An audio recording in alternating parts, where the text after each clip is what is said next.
All right, welcome back. So in this video, we're going to choose a theme.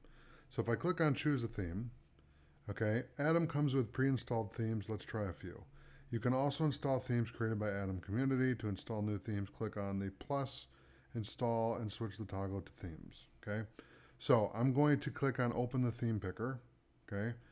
And we can do one light, Atom dark, okay?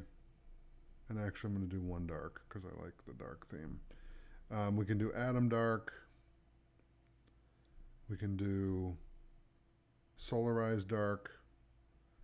It's kind of funky. Solarized light, one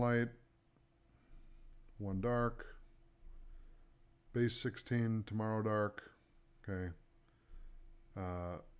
Base 16 tomorrow light, okay. So I like a dark theme because it's easier on the eyes when you're looking at a screen for a long time. It will preserve your eyes a lot better. So I'm going to use this one. You're free to choose whatever theme you want, and that's how you choose a theme with Atom. So I'm going to close the settings out here. And thanks for watching. I'll see you in the next video.